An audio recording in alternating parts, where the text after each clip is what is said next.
And we're live again for another episode of HR Shouts and Whispers, episode number 51. And our topic for tonight is first time leadership. My name is Ken Somera. Siyempre, ang dami nating hosts ngayon. Di ba? Siyempre, introduce muna natin yung mga hosts natin. Co-moderators natin sa HR Shouts and Whispers, si Lorenz nandyan, and si Tina. Pero siyempre, ang main na host natin for tonight, si Cristina Reclamado. Hi, Chris. Yeah, hi Ken, and Yes. hi Tina and Lawrence. Okay, so also the moderators of HR Shouts and Whispers. And tonight, in-import natin yung guest natin, okay? He's all the way from Singapore, and he's been trending in LinkedIn. And, he's a thought leader, and he's been talking about first-time leadership, none other than Daniel Lee. Hey everyone, my name is Daniel. I hope you're enjoying the day wherever you are in the world. So happy to be here with HR Shouts and Whispers. We just want to thank Cristina for reaching out to me. You know, when both of us got into this conversation about me coming on board to do like a Facebook Live and to do a bit of sharing, I thought, hey, this might be a really good opportunity to to spread the word about what first-time leadership is and why it's so important to actually understand what the challenges of what a first-time leader goes through. Yes, so thank you very Daniel. much for allowing me to be here. Yes, I've been reading your post actually on LinkedIn. So I'll ask you this question. A lot of people, okay, have been asking this question all over in social media. So how do you get promoted? Well, look, let me share with you my story first. I think it's so important to be able to do that. So, I graduated with a double master's degree in human resources and in industrial relations back in 2006. And, you would think that with that level of qualification, it would automatically qualify you to be a leader. That is so far from the truth. In 2015, I was working for the Standard Chartered Bank, large organization, and I was managing a pretty big sum of money, about $5 million in training budget. In smaller organizations, I would have been the HR director, but in Standard Chartered, I was just another, training and development and employee. Only difference was that I was managing this big sum of money. So I thought I was doing really well, and that my next step was definitely going to be that promotion to officially lead a team. And then my manager at the time, Tim, he pulls me aside one day and he looks at me, he says, Daniel, I need you to show more leadership. And I thought to myself, wait a minute, I'm responsible for my job. I'm delivering on results. You I don't have any leader on complaints. paper. So Yeah, how do you do that's that? right. Yeah. Aren't I What exactly aren't I a does he leader? mean? Yeah, exactly. What exactly does he mean? And when you think about it, to answer the question that you asked, how do you get that promotion? It used to be that if you were responsible for your job, you delivered results, there was no one seriously against you. You were pretty much, and you just served your time. That was enough. You could get that promotion. And of course, if you had a university degree here from some nice university, you work in a workplace for 3, 4, maybe 5 years, you get that promotion. When someone leaves or when the company expands, you get the promotion. But here's the thing though, getting that promotion simply makes you a manager. It means that you are now in charge of a group of people. You have certain key performance indicators that you need to achieve as a team. And your job as the manager is to ensure that the team achieves those KPIs or key performance indicators. But being a manager doesn't make you a leader. So what's the difference between being a manager and being a leader? A manager, like I said, here are all the objectives that you need to achieve. You just need to ensure that the team does the activities so that they can achieve that objective. You rely on your formal authority if you need to. You maintain the status quo as required, achieve those goals. As a leader, the question becomes, are people going to follow you willingly? If something happens and your authority was removed, could you still influence that same group of people to say, hey, everyone, we need to go in this direction. Let's go. So, like, what if you were stranded in an island and Yeah, then the office is not there? Will they still follow you? yeah, that's right.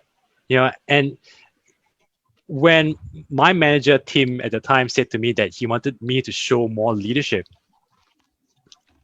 I was confusing this whole idea of getting a promotion to be a manager and equating being a manager with being a leader. But there's actually really a big difference between that. Mm.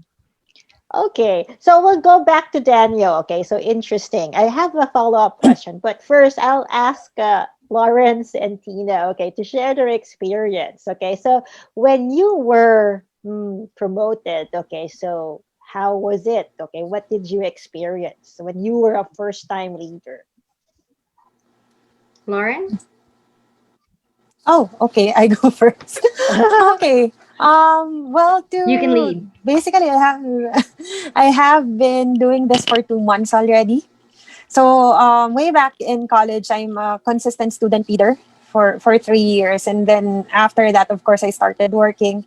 8 years in the industry. This is the first time that I was promoted to a supervisor. It's not, and the thing is, it's not within the same organization. I had to move out, and then the lucky thing that happened is that I got a role for the managerial post. So it's really a good move when I joined the current employer that I'm in, and so far it's still an adjusting phase for everyone. So it's me adjusting to be from a strong individual contributor. How can you translate it, or how can you share that kind of knowledge to the people that you're working with, as well as of course for the people that I'm working with. I think they're more of adjusting because they don't have a manager for quite some time. Mhm. So their challenge now is how to adjust having a manager by their side already. So you're both adjusting to one another, okay? You being you, Yes, yes. and then them having a supervisor for the first time. So what sort of Yes. adjustment have you experienced so far, Lawrence? Well, I used to be, yeah, as I'm really a strong individual contributor. Like my manager can leave me for like a month, and I still get the job done. Like I don't, as long as he provides me the things that he needs, like the things that I need to deliver, I will deliver it by hook or by crook. Whereas if you're a leader right now, of course you have to be mindful of the things that's happening around you. Unlike before, that I don't really mind my teammates as long as we deliver the same task. And because before I was handling a few different roles and we're handling different tasks and functions, so it's really a different scenario. So right now the goal is to handheld them. I mean, they know how to do their job, but there's definitely a better way. So you have to also observe what are their best practices, and then if you see an area for improvement, you share them the best practice in the market. Well, can I just ask you? Because when I was first promoted to supervisor, I really had a hard time delegating. So, did you experience that? Yes, yes. The thing is, my challenge before during my first month is that they they, they really they're really excited to have me on board, but I don't really want to delegate as much because I'm used to like managing a lot of things on my plate. But of course, with the bandwidth that you have, of course, I'm reporting directly to the CEO of La Moody Philippines. I need to also create a hiring process for the specific volume hiring that we're working on right now, because the company is growing twice their size, hopefully by the end of the year. So, of course, there's no time for me to do the things that I'm used to doing by myself. So I have to delegate it. So the good thing is that both of my team members are very well equipped, although they're Mhm. junior by the years of experience. I think the experiences that they've had, they never had a manager for quite some time. Most of their managers are leaving the company like 5 6 months in the role. So the challenge is Right. how to reach out to them, how to make them understand that, hey, this is what the goal is, and also help them understand, hey, I don't really mind how you get things done, as long as you deliver the job in the most efficient way possible as long as you're not doing anything. So I gave them that accountability. So that's the challenge, because if I delegate things, I used to, like before, if I delegate things to my teammate when I was still a senior recruiter, I would just watch them and do that. Right now I can't do that because there's a lot of things going on in the background. Wow. Okay, so we'll go back to you. And how about you, Tina? I think a lot of people think that leadership is about the person having a very senior role in a company or organization. Like a lot of people think that if you're the CEO or like the manager of a department, you're already that leader in that unit. And I think that's a misleading conception because in my experience, and I've hired people before, I've hired supervisors before, um, you give them a role. But I always tell them on their first day, even though you're a supervisor, you as the leader, you as the candidate, you as the employee still needs to earn the respect of all your subordinates. Because even if you're the supervisor, even if you're the CEO, if nobody's following you, then you're a crappy leader. You know, a lot of people think that if you have the position, you're a leader. But actually, for me, like leadership is earned. So from the very beginning, all leaders should start in the bottom, right? Because nobody knows who you are. They don't know what your style is. They're trying to gauge how to deal with you in that new role. So it's very important for a leader to first prove their worth. You know, they call it servant leadership. So you really have to do the legwork, the busy work, so that you gain people's respect. Because a lot of people make that mistake, like they go into an organization and they say, you know, I'm like the CEO, I'm like the department manager, so I'm your leader, so you have to follow me. And I think that's the worst thing a first time leader can make, right? Because when you say these things, like when you're arrogant, nobody follows you. Like people don't want to follow an arrogant leader, right? They want a leader that they can respect and trust, and being arrogant is like the worst thing to do. So I think like for me, leadership is all about work. You do Yes. if everything fails, like if everything fails, it's always the leader who has to pick up the slack. I don't find the experience that if you're a leader, you get to order people around. It seems as if all the members are ordering me around.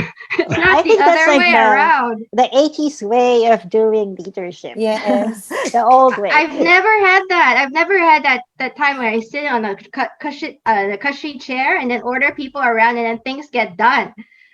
I mean, like for me, being a leader Would is I'd like like what? that to happen, being able to order people around. So anyway, I'll go back to Daniel. Okay, so what's the most common question that's being asked from you? What is leadership? What is What is leadership? leadership? Yeah, Yeah. what is leadership?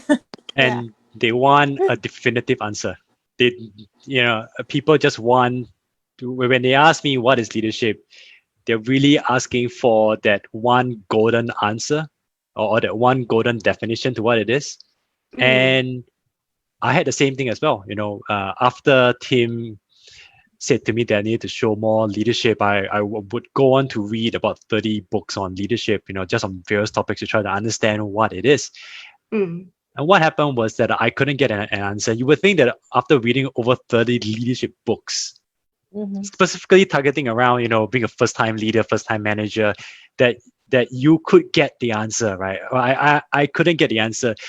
And the reason was that one book would say, hey, look, leadership is about influence. Another book would say, hey, it's about listening. A third book would say, hey, it's about empowerment. And then someone else would say, hey, it's about delegation. And it's about ethics. It's about ethics or about values or this and that. And in my mind, I'm just thinking, wait a minute, leadership can't be all these things, right? That's why am I getting over 10 different answers on what leadership is? What's that one answer that people just want? Summarizes, yeah. It turns out there's no one answer. Okay, so the reality is that based off the work that I've done, leadership is a combination of 30 traits. Wow, And that's a lot. the more traits a person does, the more successful they are as a leader. Mm. Okay, so you have to be like a little, you have to be versatile. You have to, be an action-oriented person. But here, okay, so some people, okay, they get promoted, Yep. okay. So imagine that you're in the office, you have friends, and then you get promoted.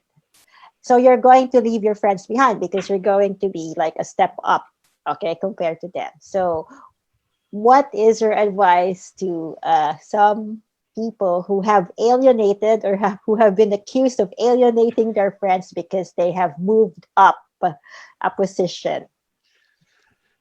I think for a lot of us, when we are team members, when we're individual contributors, right, Mhm. we're working really hard for ourselves because all of us, many of us in the same team want to get that one promotion.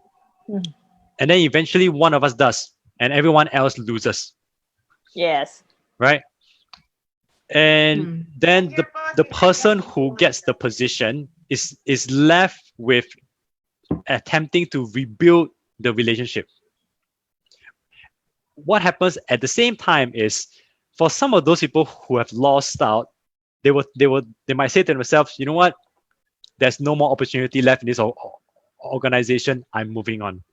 Mhm. And so it becomes pretty common for the former team member who has won, who is now leading the team, to Mhm. suddenly lose a couple of his experienced teammates. And Yes. then that puts that person in such a difficult position in order to succeed, because now he or she has to deal with new hires. They have to rebuild the whole team, and they are left in a much weaker position. What I will say is this: even before you start getting that promotion, you got to realize that relationships are really important. You have to realize that you can be a leader even before you're promoted, because really, when people are willing to follow you, you are already leading. And Mhm. so you need to look at what are you doing to help your team be successful, Mhm. because there's no point you being successful when you get the promotion if everyone else has lost. If you Mhm. can create a situation where you have gotten the promotion because you have been recognized as the person who is able to bring everyone to their success. And ultimately, when you think about it, leadership is about bringing other people to success, not bringing you to success. Yes, and in the Philippines, there's like an analogy. Okay, so there's a phrase to describe what shouldn't happen, like crab mentality, like people are pulling each other down. So Yeah. a leader is somebody who lifts people up. So I think that's one definition that's like coming out from this conversation. But anyway, so we'll go back to Ken. So I think Ken has a question here. And also to the viewers, we encourage you to post your questions. Okay, English, Taglish, or Tagalog, post your questions. Okay, and let's Translate take natin yan. advantage of Daniel here. Yeah, yeah. So, yeah, one of our good friends here, Benj, has a question. Hey, Ben. So, yeah, it goes like this. It goes a little something like this. For the sake of those viewing or listening, I've been observing Aidan post about first-time leadership. Is first-time leadership a new movement for leadership in business? I'm coming from the context that John Maxwell has his movement, and so does Kuzes and Posner. Yeah. Great question, Ben. And yes, yeah. So by the way, Aiden's is my son. Apparently, I've logged into his account. So yeah, that's great. But yeah, look, first time leadership isn't a new movement. What I mean by that is that the theories, the concepts, the leadership traits, none of these are new, right? There's I subscribe to the belief that there's really nothing fully original in this world. But the big difference is that I went to package all these things together to specifically help someone who's an aspiring leader to become a first-time leader, and be successful much sooner, rather than just going through the trials and errors and then making mistakes and wondering why they have made all these mistakes and why people are not responding to their leadership or to their management style. I decided, hey, look, if I can figure out what it's like to, what's the process to understand leadership, then I could put it all in a way to be able to help many people. And like I said, it stems from my own experience, but I also realized that one of the key differences is that I didn't want to do something that was just theoretical. So what I did was I went to interview successful leaders from around the world to really understand, hey, what is it that you do to be successful? So I spoke to 220 leaders from around the world, Wow. from a very wide range of backgrounds, from non-profit to profit, blue collar to white collar. You want to talk about someone as young as in their mid-20s to retired CEOs and chairpersons of public listed companies in their 70s, probably 15 over different industry sectors. And 220 leaders from 37 countries, 2 leaders in the Philippines. So I really try to understand, and with each leader, I ask them, so what is it that you do that help you be successful as a leader? And then from there, we realize, hey, wait, there are all these trends. So my business partner, Ari, Loren, and I, we realized over time that, hey, there are all these trends, right? People around the world are beginning to sort of say the same thing. So what are these trends? So we started to sort of map it out, and that's how these 30 leadership traits came about. It didn't come about because we decided, hey, look, let's have 30. I think 30 sounds nice, or let's have 25. When we boiled it all down, it was 30. Maybe in a couple of years' time, as we do a refresh of the research, it might go down to 28, or maybe it might expand to 32. But for the moment, for what we have done, it's 30. And I find that with the first-time leaders, there's a gap. There's a gap in helping your team members, your individual contributors understand leadership so that they can be successful first-time leaders. I find that a lot of organizations, when they offer leadership training, it's when someone is already promoted into a position where they are leading someone, where they're leading a team, and then they get training. By then, it's sort of saying, well, look, we're going to let you drive a car now. We're not going to give you any training. And when you make mistakes with driving a car and you crash into somewhere, then we'll start giving you training, right? When you drive a car, you go and get a license first so that you're tested and you can drive a car safely on the road. First-time leadership is meant to do that. It's meant to help you to be as prepared as you can, so that when you get that promotion and you're leading a team to success much sooner. Daniel, you mentioned 30 leadership traits, and I do know that you have a book coming out. So can you mention at least 5? I was thinking at least 10, top 10. Because there's 30, right? So Yeah. I'm going to try to the top remember 10, the top 10. I'm going to try to remember as many as I Just can. 10, right? yeah. Like, just give us like a sneak peek of your Sneak research. peek. All right. So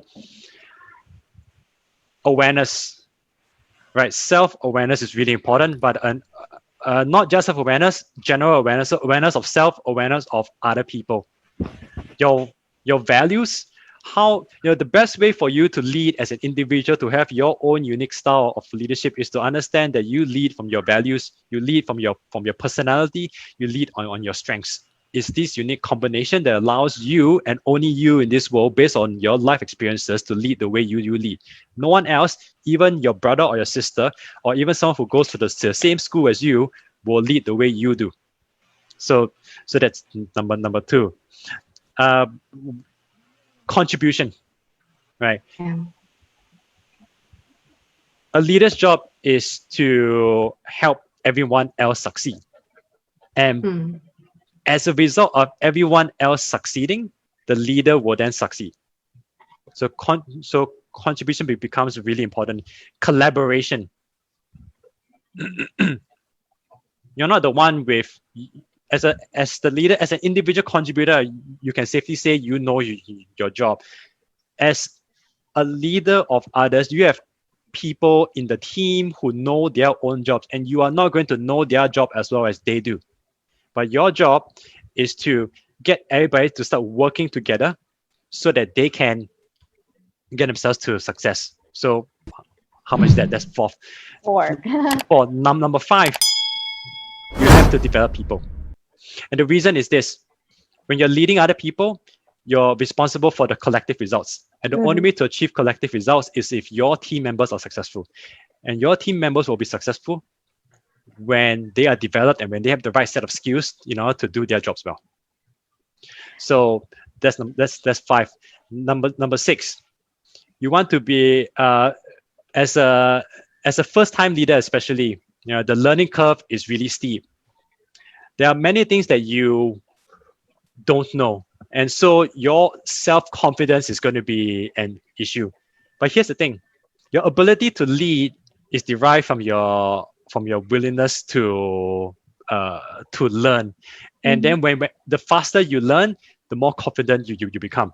So confidence is one thing, which is number six, which then leads to number seven, being willing to learn.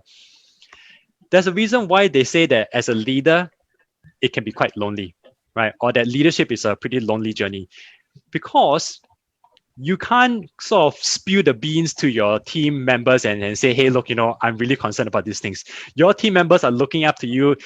They take your signal as whether things are going well or not. If you start to worry, your team members are going to start to worry, and then their performance are going to go down. So that means that as a first-time leader, or as a leader at any level, if you are concerned about something, if you need to vent, you got to be able to do it in a strategic way. You got to find other people that you can speak with. Yeah, you got to find your peers that they can speak with. A group of people Yes. who is not your subordinate to complain to. Yeah, that's right. To brainstorm with. Yes. Preferably not in the same organization or in the same country. Hopefully not your spouse. Number seven. Here's an interesting thing that I learned. Very often as a first-time leader, we tend to think that, hey, look, what's good for us is going to be good for the team. And that's not necessarily true. Just because you're a workaholic doesn't mean that everyone in your team should be a workaholic too. It's important for you to understand the personalities of the people that you work with so that you can lead each team member the way they want to be led. As humanely, as with empathy, with as much compassion as possible. So for example, if you have a team member that likes a little bit abusing, doesn't necessarily mean that you are going to be out there abusing that team member. But it does mean that you got to help develop that team member and exercise empathy and compassion to lead them well. That's number 8. Number 9, let's talk about being resilient. Leadership is hard. Let's just face it. Especially as a first-time leader, you're sort of sandwiched between your frontline troops and then middle management who sort of telling you, okay, I want things done. Sometimes you're gonna be asking yourself, is this leadership journey really worth it? I'm getting this extra bit of money, which sounds nice, but when considering the number of hours that I have to work with, the number of personalities that I have to deal with, is this really worth it? And so that's I'll a question. Just stay as a rank and file employee. I don't want to get something like that. And there are some people who would prefer, for example, in the sales line, I've interviewed people who, for example, if someone is a banker working in the finance industry, in some banks, if you are a team leader of a banker, you will no longer deal with clients. You are a pure leadership person, which means that your income is actually going to be less than if you stayed as a banker, and yet your stress is more because now you have to deal with the personalities and temperaments of the team that you're dealing with, right? I think that's number that's number 9. Number And 9, yeah. 9.5. yeah, let's do The last one. number 10. Now, which one should I go for? Your self-talk. It's sort of linked to confidence, but we separated that because we realized that sometimes in leadership, you have to be willing to step forward. And very often it's so much easier to just be comfortable and just say, hey, look, I'm just going to stay in the background.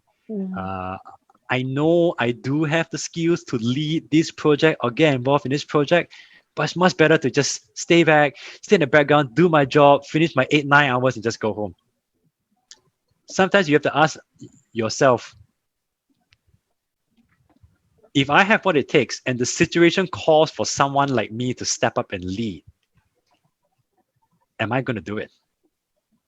And I think for a lot of people that I have spoken with, a lot of females actually, out of the 220 leaders that I've spoken with, 111 are women.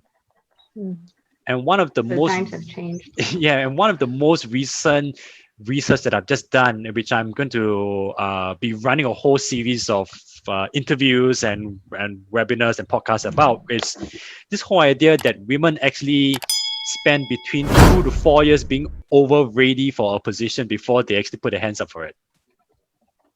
So men are really happy to just say, hey, look, I'm about 60% ready for the position. I'm going to put my hands up and say, yep, give me a leadership position.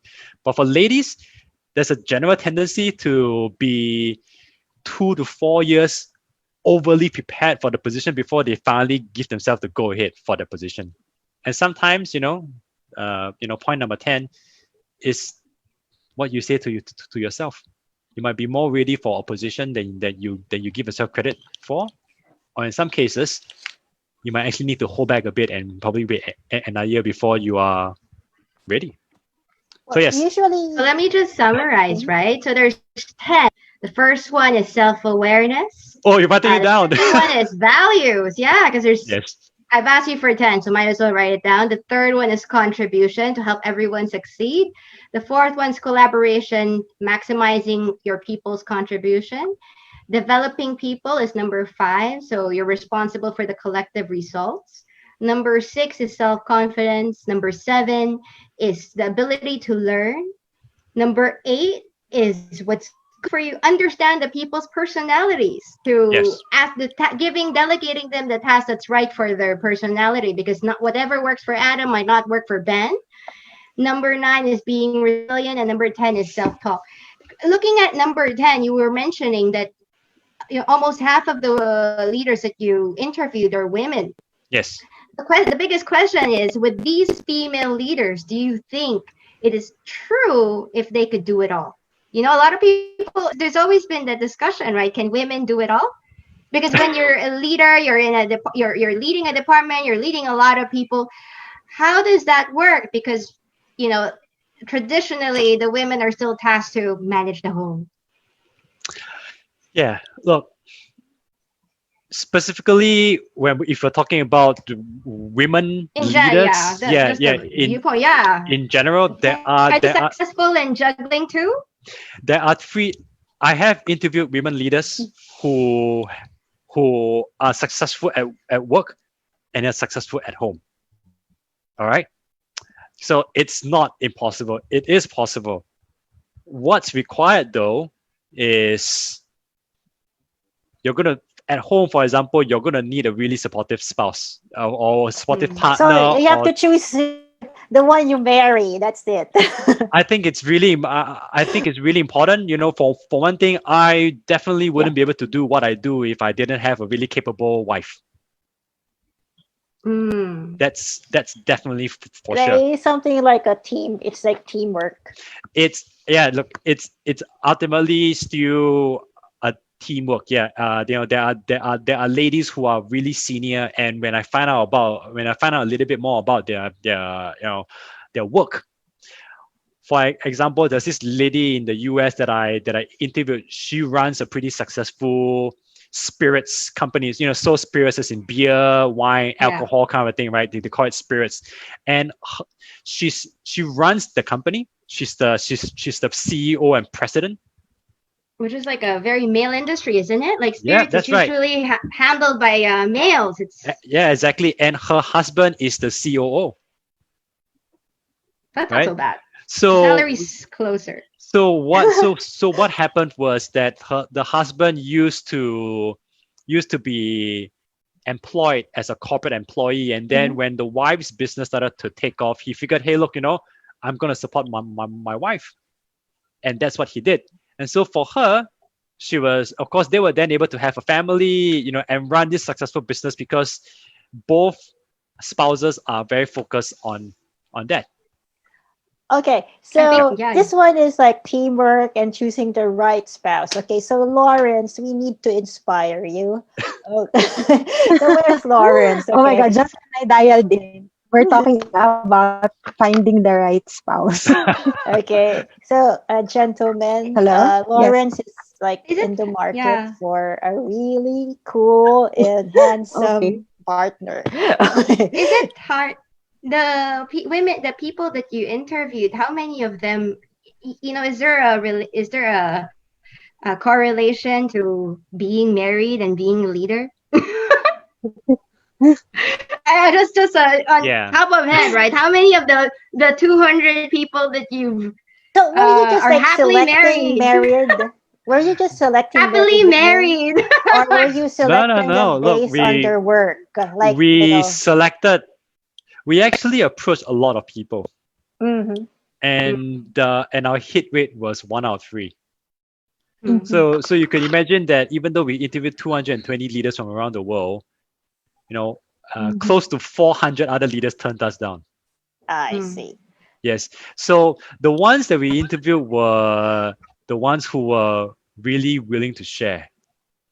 And being a leader, at any level, even before you get that first promotion, you have to realize that if you are the person who can bring about collective success, Mhm.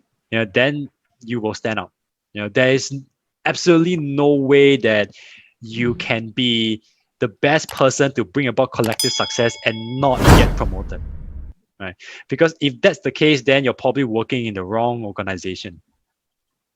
Yeah. Well, And yeah, just to add, and with the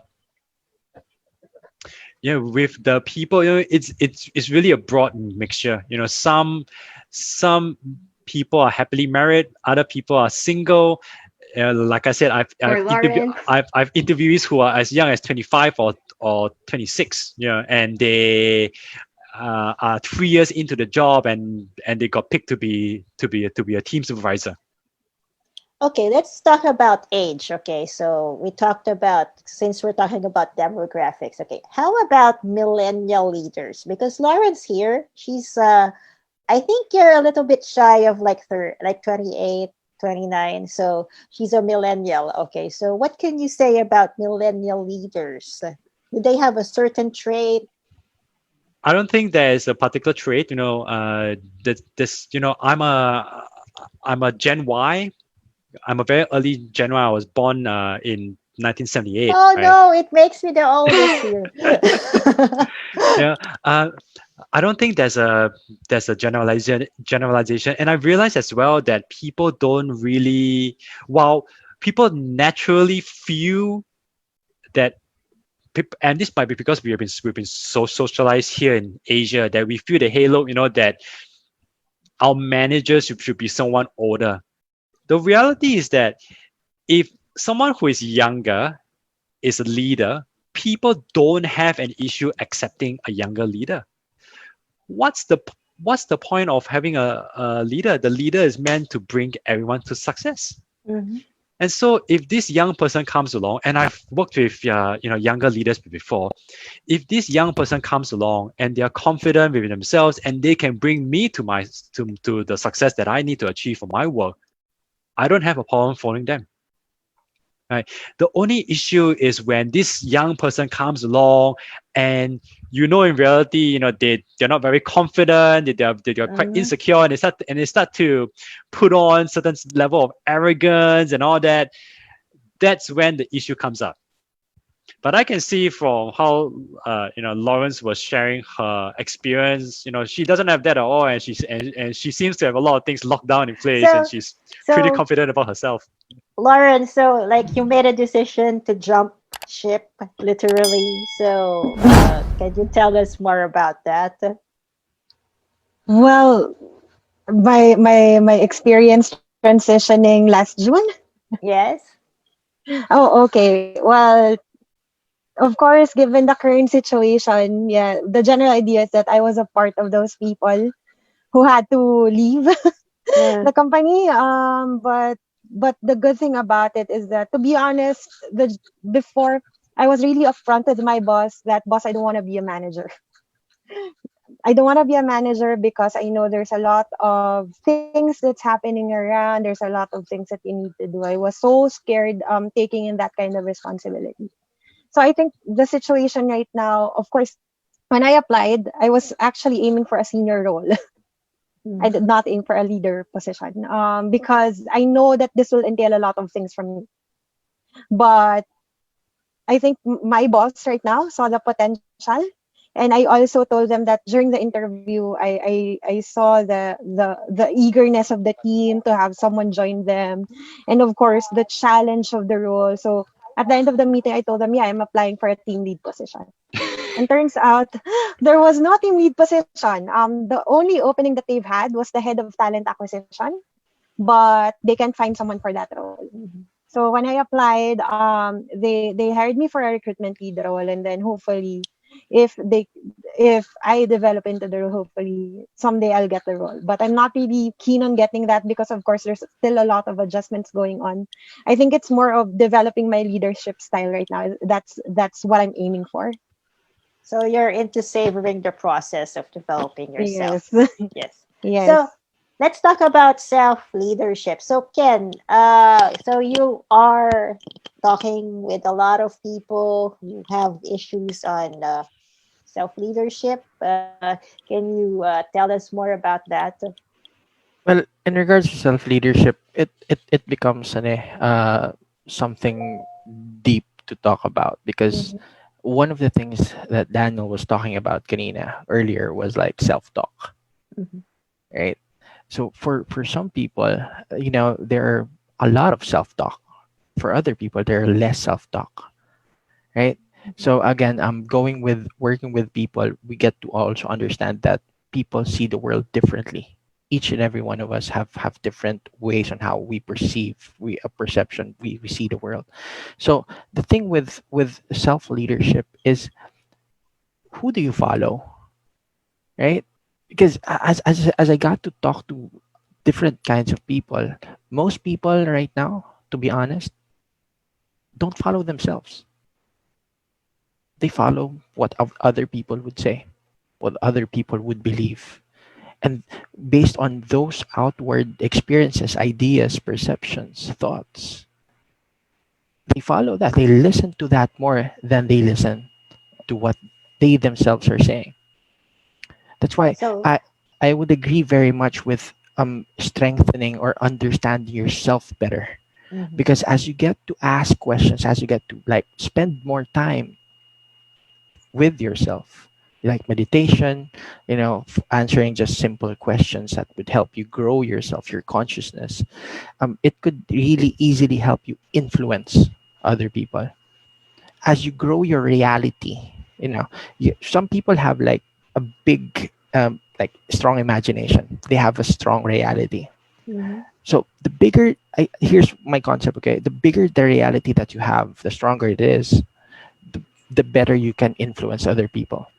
Because most of the time, if you get a bigger reality, they could, if they have a weaker reality, weaker self-esteem or weaker belief system, they could easily believe in what you're saying. About perception and how you make sense of things. Yeah. And So yeah, yeah, something like that. So and this self leadership is reality. important. Yeah. So I was just gonna say, I really agree with you, Ken. This whole we I there's this one trait, right, which we call your inner chief critic officer, right? It's Yeah, I basically know. the self-talk, right? Successful leaders manage their mind, right? They are not a victim of their mind. They are a master of their mind. So I give you an example. Sometimes all of us, we get this music loop stuck in our head. We keep playing Yeah. this song over and over and over and again. The question is the song playing you, or are you Are you playing the playing song? the song? Yeah. If you tell your mind to just stop, you stop playing the song straight away. And the same thing goes with a lot of with a lot of first time leaders, right? They have a lot of this self doubt. Sometimes they make a mistake and they think to themselves, oh gosh, why did I do that? And then there's this voice in the background just starts whispering to you, starts talking to you, saying you're rubbish, you can't do this, who are you to try, and all that. And you know sometimes that self-doubt stops people from even considering that leadership is something that they can do, because the ability to lead is in all of us. That's the thing. Leaders aren't born, they're made. Right? I can say this with complete confidence, 100%. That yes, the caveat is there are some people that are born with certain personalities that allow them to lead better in Mhm. particular situations. But even those leaders had to learn how to lead people. And so all So of us what? have the Yeah. ability to lead. The question is, who are you leading? Self-leadership, and that's why I really like this question that Cristina has raised up and has Ken answered. The first person that you need to lead is to lead yourself, right? Because leadership is ultimately an extension of leading other people is an extension of leading yourself. So what you're trying to say that the biggest enemy of many first-time leaders is not actually other people, but their own selves. That inner voice that stops them from going out from their comfort zone, uh, doing something that they're not comfortable with. Like that's what you're trying to say is there's that inner critic in every single one of us, and if you listen to this critic so much, Yep. then it's a lot easier just to be a follower than to be a leader, Yeah, because because the first time you go out, like it's you who's actually putting yourself back and say, whoa, maybe it's way over my head, but nobody's saying that but your inner self. yes. Yeah, and I really like Ken's example of if someone has a bigger reality than yours, if someone has a stronger reality than yours, that's why we follow leaders who have a vision, who have a really compelling vision. And to take your point on, Tina, it's so much easier for us to just follow someone, to just embrace someone else's vision, embrace someone Mm. else's reality, and and make it our own, than to ask ourselves, hey, what's our reality? Because you're right. When you become a leader, now people are looking up to you and going, hey, what's the vision? Which actually it's what's the reality that you have painted for us. And if you have this inner voice in your head saying, hey, look, yeah, you don't have anything, who are you Or, to do this? that's not going to work. Yeah. And actually this inner voice isn't good or bad, right? It's just it's just another part of yourself. It's just your subconscious, maybe. And we identify that it's just your subconscious trying to keep you safe, Yeah. right? It's not critical. It's just that when you go out of your comfort zone, it's going to say, hey, what's going on? Your subconscious just wants to keep you safe. So your subconscious can actually be a critical advisor, right? When you're Mm. doing something, when you're going into the unknown, and that's what leaders do sometimes, go into the uncharted waters. There's this voice that they can then draw upon to sort of make more appropriate decisions.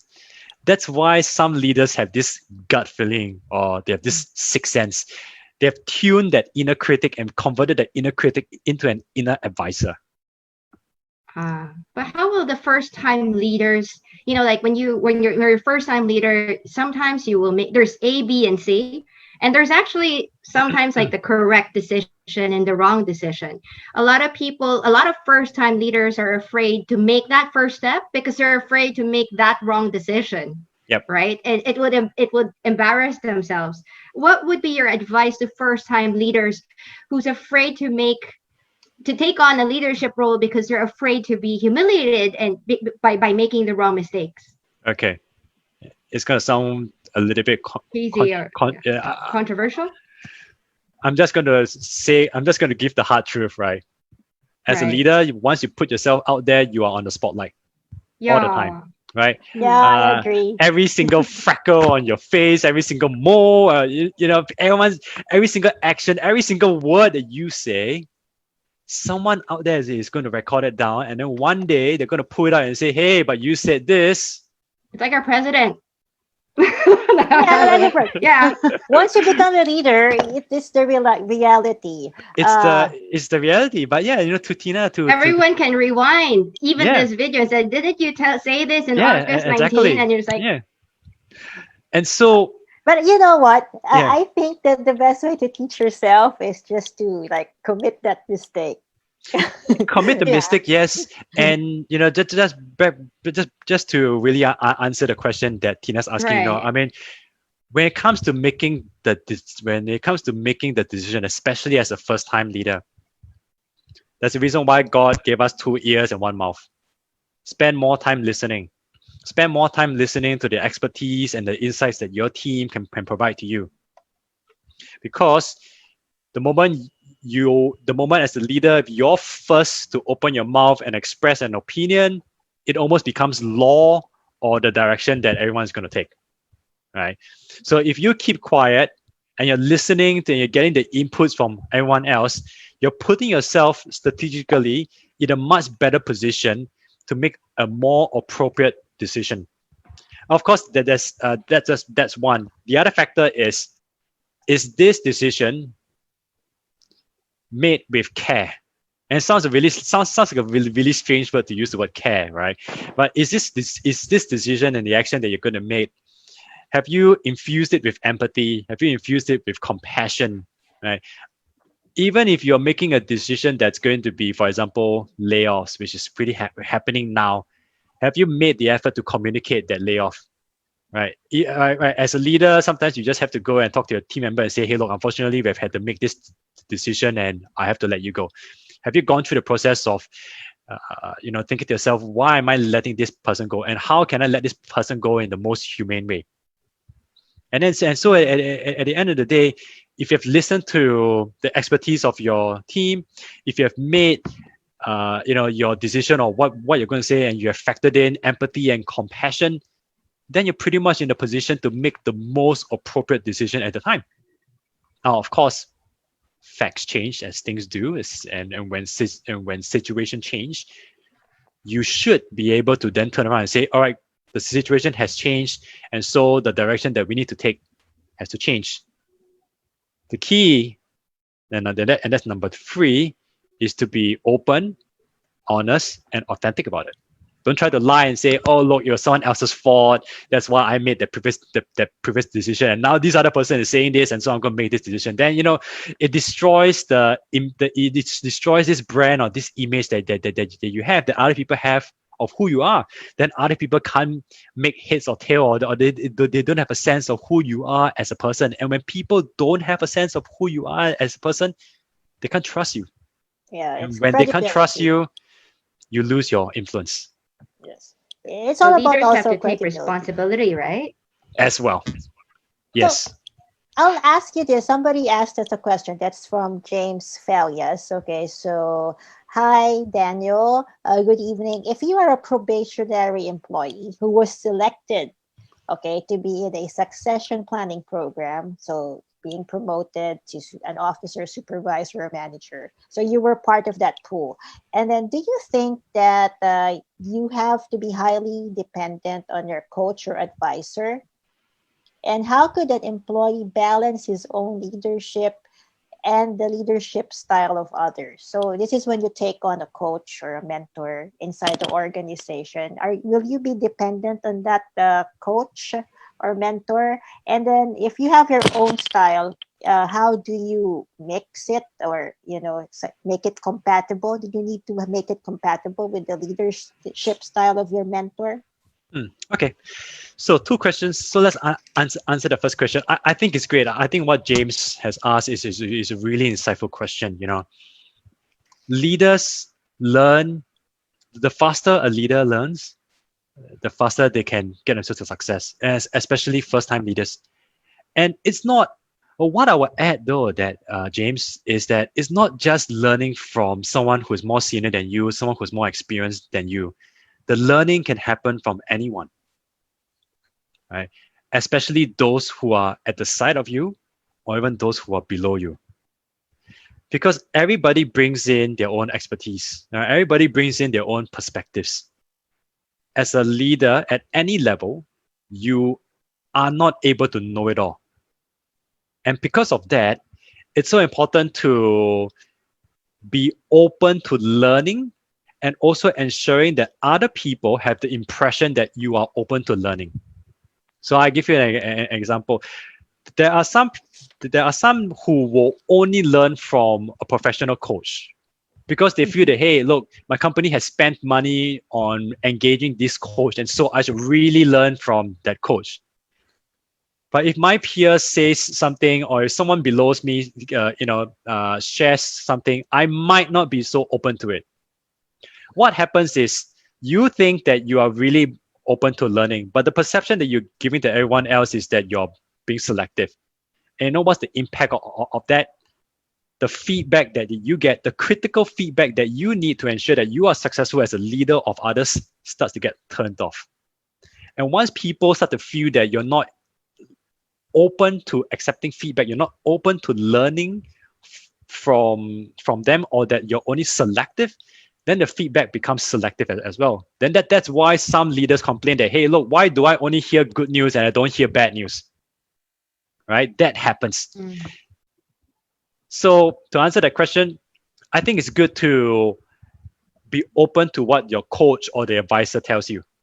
But at the same time, you need to ask yourself, how can I apply this in my specific context? And that leads to this whole second question of, how can an employee balance their own leadership style with that of others? I think someone who really aspires to be a leader, they need to know themselves really well. Mm-hmm. Right? That it's a very common question that I get asked, which is, hey, what's the best leadership style? What's the best framework that I can use, to lead other people? And the answer is this. The answer is already in you.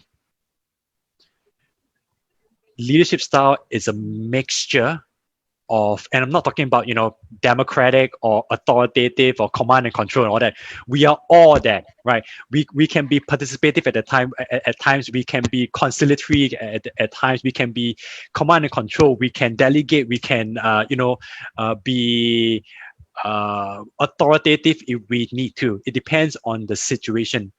Or we can be relaxed. Okay. Or we can be relaxed as well. It depends on the situation. That's right. What's more important is, do you know yourself? Do you know what are your values? What are certain things that you are going to say yes to? What are certain things that you're going to say no to? That's one. What's your personality, right? So values, you can learn about your values. You can, the values assessments online that you can check out. We do some values as well.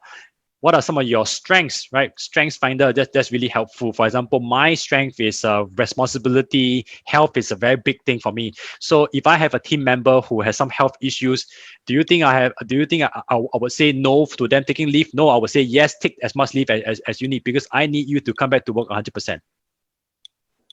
So values, your strengths, what's your personality?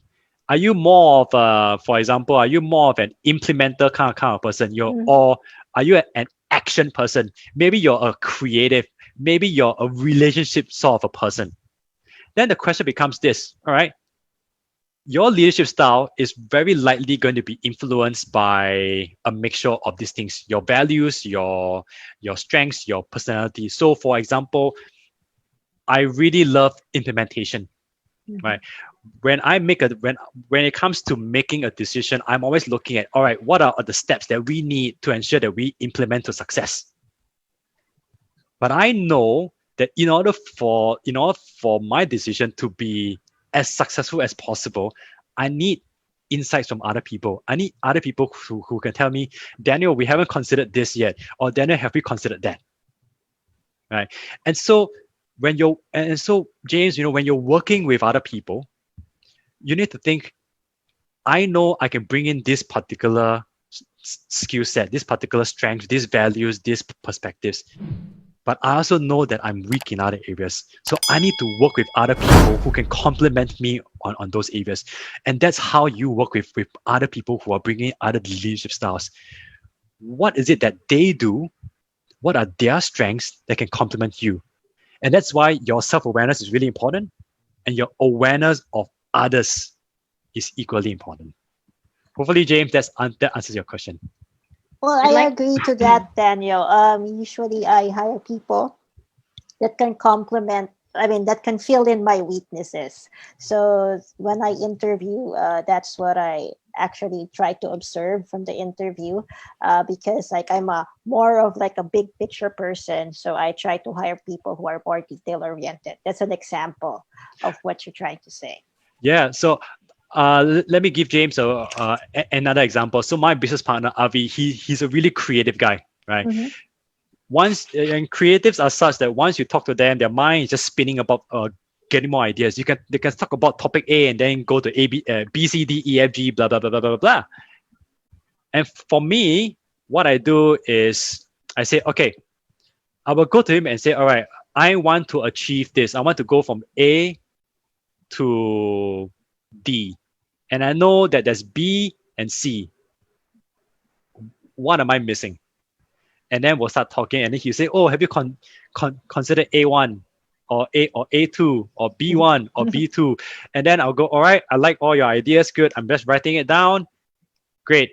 And then I'm going to walk away from that conversation, and then I'm thinking, "All right, I like A, but you know what? B might not exactly be the best way to implement. Let's go from A to B1, and then C may not be the best thing now. Let's go from A to B1 to C2, and then finally we'll go to D." Mhm. So that's another way of working with someone. When you understand the other person's leadership style, how they think, their personality and their strengths that they can bring in, that's how you can work with them to get a much better result. And I think for a lot of first time leaders, they really need to get out of this whole idea of, I need to show my leadership. I need to show my particular brand of leadership, and just, and that I need to dominate like there's still this individual contributor, to, all right, I'm a leader and I need to work with others so that we can achieve collective results together. Yes, it's like a process of like compromising and then giving way. So, well, I'm curious with Tina because she works in a family business. So, how is it there? Okay, so how do you go about your leadership style? oh, I think a lot of people think that if you're the leader, you're the boss, you're the one in front, Mm-hmm. right? But I think the especially with families, right?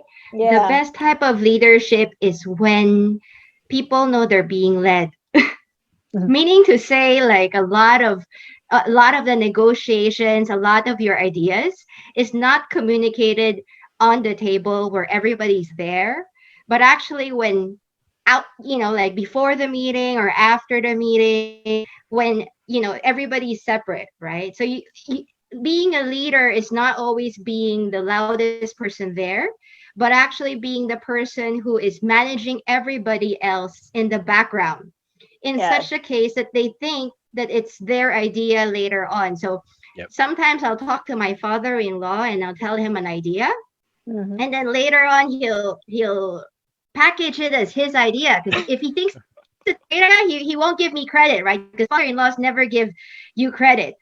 But they'll package it in such a way that he thinks it's a great idea, and he's incentivized to do it. So I think, like, especially if you're a probationary employee, a lot of people think that you have to lead in the front. But there is also the type of leadership, especially for first-time leaders, that you have to sometimes lead in the back, that you actually have to sow the seeds with the people that you talk to. In the Philippines, we call it pakikisama, or there's a lot of negotiations in the back. Because if you're a probationary employee and then you're too much of a leader in the front, there is also that threat that you might outshine your mentor or your leader. And sometimes when that happens in a large corporation, these mentors are threatened by you and are incentivized to not deal with you anymore, because the leaders want to be a leader. They don't want to be the follower. They want to preserve their status in the organization. Their status, right? So in order for you to gain respect, sometimes it's being an influencer, to share your ideas in such a way that there's still a little bit of a leeway for other people to introduce their idea. But through the conversation back and forth with the other person, you can sell your idea to them, and they will accept their idea as your own. Sometimes when you're starting to be a leader, it's okay to give some of your ideas to the other person, because a lot of first-time leaders, they don't want to give their best ideas to other people because they think that the other people will get the credit. Yeah. But the thing is, like, sometimes, when you're in a company, if you're there long enough, people will know where the good ideas come from. Eventually, right? Like, if you're the person who just copies whatever good ideas this person A has, eventually somebody will find out, hey, this Ben's not really the one with the brightest idea. It's actually like the assistant or like the person working with Ben. Because as soon as this person is transferred to another department, Ben doesn't have any ideas anymore. Oh, yes. Yeah. So Daniel, if you're the leader, do you really need to be the one with the best ideas or the most unique idea? Absolutely not. A leader's job is just to bring everyone to success, right? So as a, sometimes you are, and of course, we're always talking in the context of, in this particular case, being a first-time leader, right? People sometimes feel that, hey, look, I got to get the best idea because I got to show that I'm leading everyone, right? Sometimes as the leader, you are the driver of a car. Other times, you're the front seat passenger, keeping the driver awake. Other times, you might be a backseat passenger. I was going to go to responsible for the music, for the snacks, maybe keeping everyone entertained. And then some other times, you might not be in the car, or you might be the person who organized the car and then you're flying by plane to the destination. The key is, and I really like what Tina has brought up, is that it's okay to share your ideas, because who's going to do the work? Right? Who's going to organize Hopefully everyone? not you. Yeah, who's going to organize everyone Hopefully not you. Yeah, to implement an idea. And one of the traits that I think this could be number 11 or number 12 is that successful leaders engage in office politics. Yes. Oh, that's controversial. You see, politics happen because there are limited resources and there are more people for it. You got 5 people competing for one position and only one person can get it. What are the chances that politics is not going to happen? Very low. It's gonna happen. But a wise decision maker will choose the person who can bring about the greatest success for everyone. So that means that successful leaders have to engage in politics, but they engage in office politics in a different way. While most people are engaging in politics for their own success, the successful leader or the successful first-time leader engages in politics for collective success. And so the person who can bring about the greatest good for the greatest number of people, logically, should be the one to move up. And if not, then, like I said, you're probably working in the wrong organization or working for a wrong manager. Yeah. So, okay, so I just think of it as a game, actually, not really always politics. Like if I get this, I win, etc. It's just like simple. Yeah, Okay. and it's like what Tina has said. Sometimes it's the negotiation, it's the conversation, it's the meeting outside it's the meeting after the meeting, Mhm. right? Sometimes it's going in there and having the meeting before the meeting so that when your team goes in there, it's a lot easier. You know, uh, it's it's not about the maneuvers and all that. Sometimes office politics is about clearing the roadblocks, ensuring that your team has what it takes to be successful. And sometimes if it means helping other people be successful first before they are willing to help you, then that's what you have to do. Okay, But so My let's always, father, ask. yeah, yeah. Hmm? go My ahead. No, father I was was part going of to an ask Ken. organization. Yeah, go. I was going to ask Ken because like there's a thin line between persuasion tactics and politics. So, what can you say about that, Ken? Well, I love manipulation. That's it. So, So that's why. yeah, kasi, I just want to go back some topics earlier. I do believe in this. I've been an advocate of situational leadership for quite some time. As I said, every person has their own set of experiences, views, and everything, right? So one of the key traits that I see in very effective leaders are their how they resolve conflict, how they adapt to Yes. certain situations. So, given that you're working with a team, it having one approach to handle everyone could could sometimes work. But of course, if you get to adjust person per person, get to ask them, how do you want me to lead the team? What are your opinions for this? Would you want me to become a leader that would just give you advice? Or would you want me to, do you have your own opinions and ideas that you want to implement and I just supervise? When you get answers from them, you already know, okay, I'm going to note that down. I understand. So at least they could perform to the best of their potential.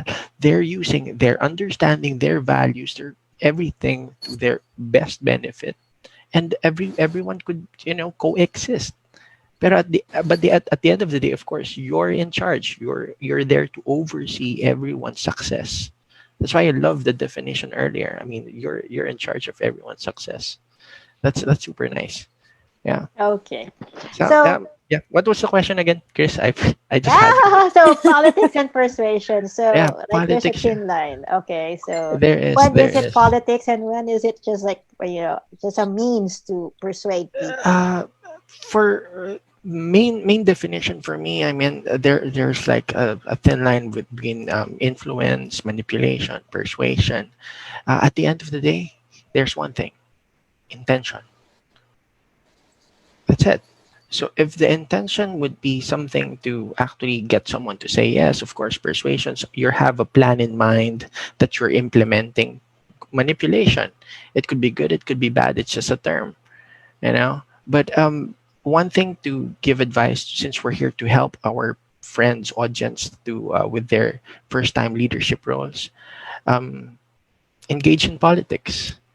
You have to, You have because to. yeah, you have Exactly. to. I mean, you have to. As you get better with communicating with people, working with the lies, working with the deception and everything, you get to your goal. Let's face the reality. We don't have to bullshit ourselves here. Mm-hmm. The goal is, of course, to provide better for our families by creating results, by giving them the results. When they see the results, it will speak for you, right? Well, it's Yeah. about moving up. You know why? If like, And because I used to practice be like, kissing classes. well, yeah, but when it's like this is how you deal with okay, frustration. Okay, so the reason one of my in well, I was really motivated to move up, okay, to be promoted because I Mhm. knew I was like thinking if I was the leader or I was in charge, I would be able to make a difference. Okay, so that was my motivation to be promoted, and we have to just like go and be involved in the politics, and then just be in the game so that you can be promoted. It's a means, okay, but intention is really to just do something good, okay, make a difference. And maybe there's a way be be HR, and also, well, create, be more what they call employee oriented. Okay, so that was like part of my history. So there are some reactions, Ken, from the audience. I think uh, Bench is making an observation of Filipino millennial leaders in government and business. So I'll Okay, just read yeah, his yeah, you feedback. can Okay, read it. so Yeah. by my observation of Filipino millennial leaders in government and business, they want to be self made. If raised right by their parents and institutions, chances are very likely they want to actively discover their leadership place and leadership style. They want an awesome outcome, and because of that, they want to own the process from the start. Yeah. Okay, Mm. so that's a great comment and insight. So, by the way, Benj is also one of the moderators of HR Shout. So, hi, Benj. Hi, Hello. Ben. Hey Ben. Okay, and then here's okay. So, Daniel, James was thanking you. Thank you, sir. I'm currently a training marketing assistant, and I am tasked with managing the succession planning program. So, your insights were very helpful in my work reality right now. Yes, as an HR, I can call office politics fostering close, fair, and professional relationships. It's so much easier to get your agenda approved. Yes. Yeah. So, And Mhm. I want to add I really like what Ken has said about intention, right? And this whole idea of persuasion or manipulation. It's an area that I had to study as well as and do some research into, because one of the questions that I get asked quite often is, how do I build influence? Right? If I'm an aspiring leader, I'm a team member, how do I be more influential? Well, the answer is, Ken has given that answer. It's situational. Is there a situation that you want to build influence in? If so, then the first step is to Mhm. step forward and get involved. yeah. Think about it. If Involved. you're if you get involved in a situation, in a project, in the workplace, just by your involvement alone, you probably have more influence about that project than everyone else who is not, right?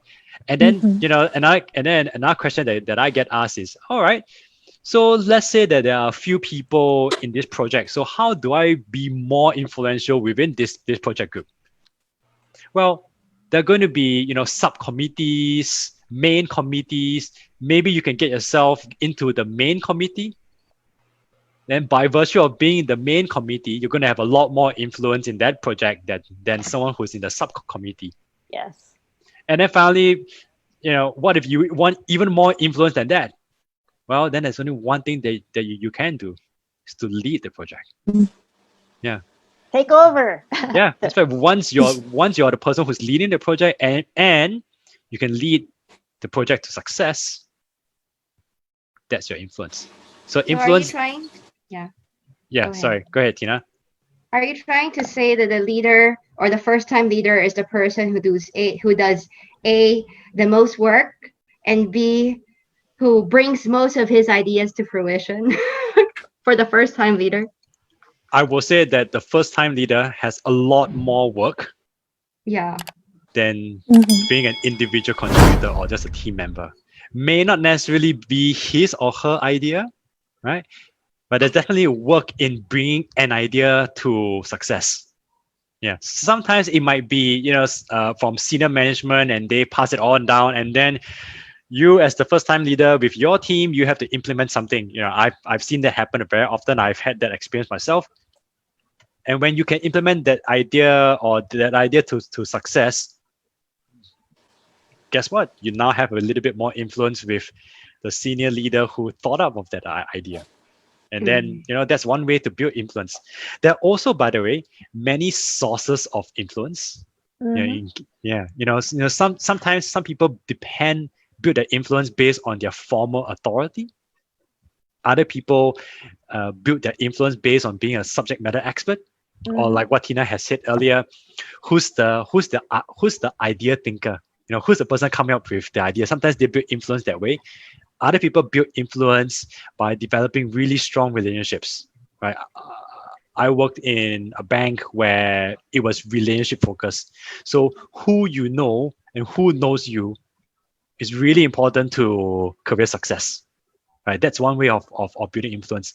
Other people just build influence by developing results, by delivering results. Mhm. In any case, influence is a mixture of a number of things.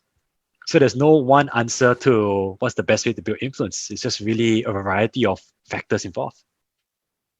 It, for me, it depends on how motivated you are, your motivation, and of course, what Ken said, intention. Intention, that's right. Mhm.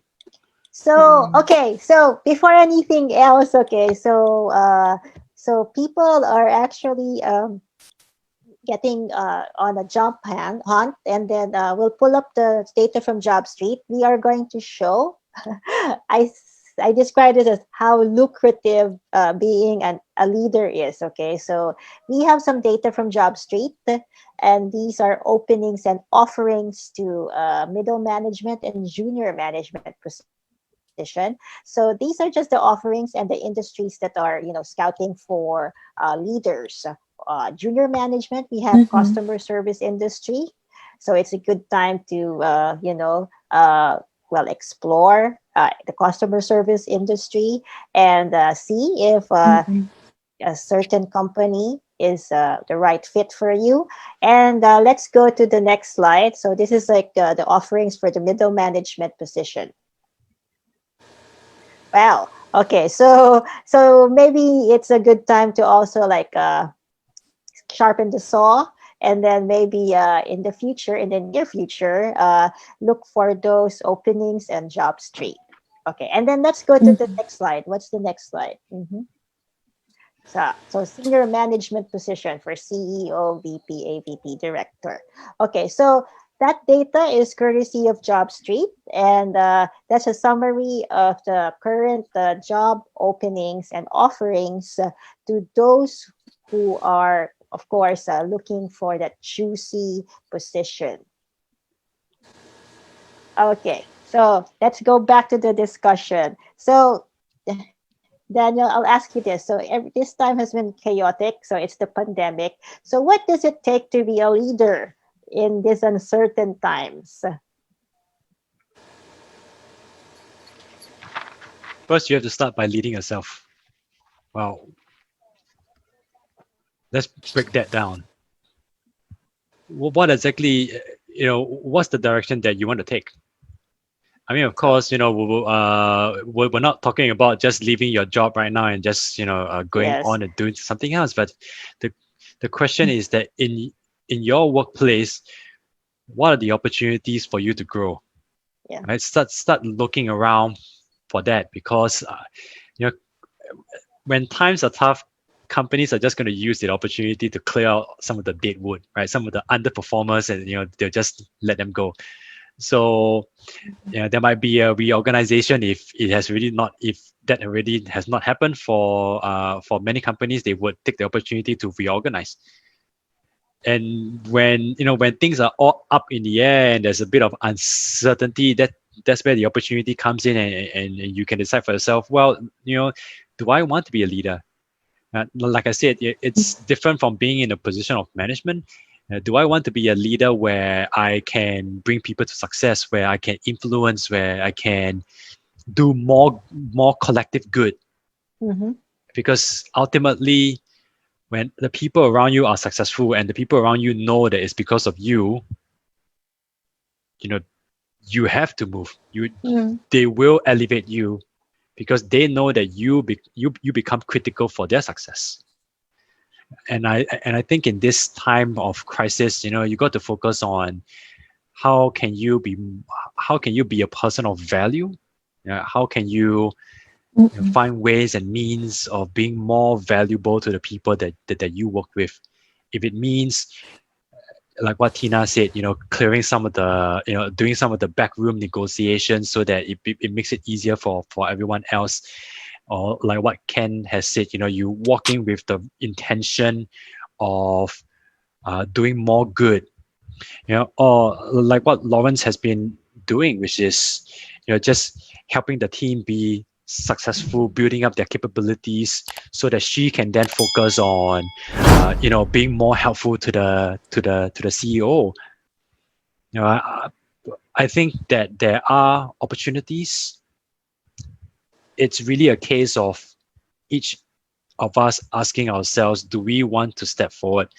And the best way to just to step forward is just to take that one small step. No one's asking you to be a CEO type of leader. Sometimes the very first step that you can take is just to start by leading yourself. Self-awareness and leading yourself. How about Tina and Lawrence? Okay, what's your reaction? So what does it take to be a leader in these times? I think the go ahead, Well, Lauren. yeah. You go No, first. I was about to say Yeah. go ahead, Tina. Okay. Well, I was very silent aside from, of course, some technical issues happening, but I think it's more of understanding first right now what your responsibilities are, because there are a lot of leaders who just gets mere excited by the fact that, hey, I do this, I'm a leader now, this is what I have to do, and this is what my goals are. And that's a common misconception, that they think that this is just easy, that you have to just sit on a couch and you have to just tell people what to do.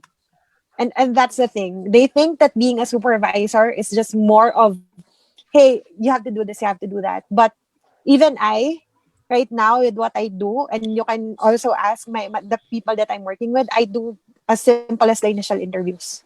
I do as simple as doing background checks for my candidates, for my employees candidates, for my team members candidates. I don't mind doing it, because to begin with, we're only three in the team. It's a small team. But of course, I think one of the main reasons as well, just to share insight, is that sadly, I think that was also my selling point when I was interviewed for the role, is that most leaders right now, most experienced leaders, do not want to get their hands dirty anymore. And that's sad, because when they hired this particular position that I'm in right now, they have interviewed a lot. Of course, I know when I started, I saw who were interviewed. I don't know much of them, but if we're gonna look at it, they're experienced managers. So why they were not considered? Because if we're gonna look at the culture in the Filipino culture, most leaders, not really all, most especially those experienced ones, they're not okay to get their hands dirty anymore. Mm. And that's sad. They don't know what the process is. They just know what happens, and when it happens, they just need to find a resolution. And It's I like think the that should be abuse of something. the word delegation. Yes. And the thing is, that's something that I think that kind of culture should change as well, given the current situation. The mental health of your employees are also a part of your responsibility. Yes. So whatever you can do to help out, you should help out. What I there was a challenge recently that I had. I told my team member, do you want that kind of accountability? If you want me to give, because the general idea is that this person doesn't is not really comfortable being checked on where he's at, like the usual person who's not used to having a manager Monitoring. around. So yeah, so I told him, do you want me to give you that kind of responsibility, that it's all yours? It's all yours. Like, when a problem arises, you have to come to me with a resolution, and that's the time that we only talk. Then it got him thinking. Mm. So I think Oh, I think we lost Lawrence there. Okay. it's She's back. She's also back. Oh, she's back. understanding Yeah. what it's really, yeah, it's really exhausting to understand that um leaders are not here to tell you what to do. The good thing is that I did not experience that kind of management, but leaders are here to tell you to to empower you to make decision. And if you, knock on wood, screw up, they're there to help you fix that. So that's my general idea of how should you as a leader do it. So that's how I do it right now with my team members. Well, it's like Because I don't really collective mind success. doing it. Okay, so that's Yeah. what Daniel has been saying. So how about Tina? Yes. I think for me is the pandemic has offered a lot of leadership opportunities, not just for me, but for a lot of people. Um, Especially now, there's three things. The first one is to stay calm. You know, you have to be chill and very matter of fact. I think when there's a pandemic, a leader shouldn't. I know it's a bit controversial, but a leader shouldn't cry, be anxious, Yep. overreact, be very dramatic because everybody's looking for you for guidance, right? So if you're negative as a leader, that type of negative energy will be spread throughout your followers. So everybody will be like Chicken Little running around and saying the sky is falling and the sky is falling, and that doesn't stop the sky from falling. So for me, the first thing to do is to stay calm, be very less emotional, stay matter of fact, read up, and be very practical about the fact that hey, we're in a pandemic, and then stay chill. Because when you're chill, everybody becomes chill, and even though that the boat is rocking, at least everybody else is calm, right? Because if everybody's running around the boat, that doesn't stop the boat from rocking. It just makes everybody anxious and depressed, and you're still in a you're still in a very rocky ocean, right? So the best thing that people can do is just stay calm, maybe sit down, sing kumbaya, and just wait it over. The second thing is to be relevant and be the go-to person. You have to be very selfless right now. It's not about you, it's about everybody else. It's about the entirety of the organization. So when you make decisions, you don't just make a decision based on what you want. So for example, right now, today is the first day of GCQ, and we've gone back to work. And a lot of people are worried. My mom's calling me and saying, why are you still going to work? It's very dangerous out there. But the matter of fact is, I go to work because it's not just about me, but it's also about everybody out there. You have to take special care of yourself. But if you don't go out there and nobody goes out there, then the entire organization would have to close down. If no company would go out, then the entire economy would close down. It's not just It's a about chain you. reaction. It's a chain reaction. And it's a very delicate balance right now because we're in a pandemic. So you really have to go out there, be relevant, be the go-to person, and still step up, even though there's a health crisis that's going on. And protect yourself, of course, right? And the last one is to be very strategic, meaning to say you have to look at it from the long term. Sometimes when you're being a leader, a lot of feedback that comes to you is very immediate. But actually, life is a marathon. Next year, hopefully, right? Hopefully, a person lives up to the age of 80. You're still halfway there, still have a long way to go. So chill. I mean, if you think about it, right, you have to be very strategic, and you have to tell your people, hey, look, 2020 is a sucky year. In 2 weeks' time, it's gonna be September. It's almost Christmas. All of In a a few sudden from months, it's going January, to be right? 2021. Right, it's gonna be 2021. Like, where did the entire 2020? You woke up, the volcano erupted, the pandemic hit, and then now it's like Christmas. And yesterday there Like was a an bad earthquake. dream, right? It's like the worst year ever. You're worried. You're so worried it's gonna be September because after the volcano and then the pandemic, you think there's gonna be worse to come. Maybe the bubonic plague. So you really have to be very Well, strategic in and a long term way, about the it. bubonic plague is like making an entry somewhere. Somewhere in China. Yes. But I'm just saying, like, you have to tell people there is a long-term plan, that they have to be very strategic about it, right? Because the worst thing that people can do right now is panic. And when you panic, you make bad decisions. A lot of my staff right now, they're taking out loans. because like the government is offering a 6% Yeah. loan, which is really cheap, right? And I'm telling them, it's like, dude, do you guys need it? Because you have to be strategic about any money that you get right now. You'd have to pay in the next 2 years, right? Like, every month I'm going to deduct money from your bank account, and what are you going to use the money for? Life is all about a long term. It's being strategic. And even if there's a crisis, it's less than 6 months. If you're a probation employee, you're not regularized yet.